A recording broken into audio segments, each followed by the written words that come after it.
ایک تاجر ایک बार अपने ऊंट के साथ जंगल से गुजर रहा था। वो ऊंट को जंगल में छोड़ गया क्योंकि वो बीमार था और खुद अकेला अपना सफर जारी रखा। ऊंट ने जंगल में जो कुछ मिला वो खा लिया, जल्द ही सेहतयाब हो गया और खुश हो गया। इसी जंगल में एक शेर, लोमड़ी और कौवा एक साथ रहते थे। उन्हें ऊंट के बारे में पता चला और उन्होंने इससे दरियाफत किया। ऊंट ने अपना वाकया सुनाया और चारों अच्छे दोस्त बन गए।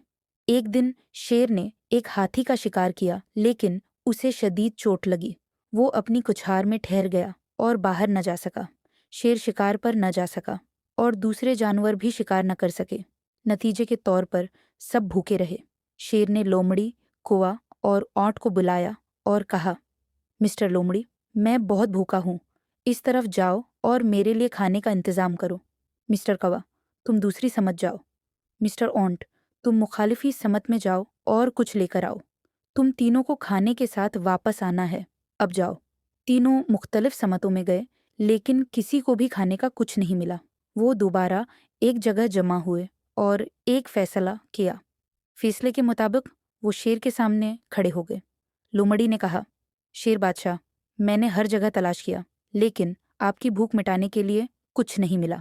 लिहाजा मैं खुद को पेश करता हूँ, आप मुझे खा सकते हैं। कौवा बोला, नहीं मेरे आका, लोमड़ी बहुत छोटी है, मैं आपकी भूख मिटा सकता हूँ, आप मुझे मार कर खा लें। ऊंट ने कहा, नहीं जनाब, मैं इन तीनों में सबसे ज्यादा काबिल हूँ, जो न सिर्फ आपकी बल्कि दूसरों की भूख भी मिटा सकता हूँ, तो आप मुझे मार कर खा लें।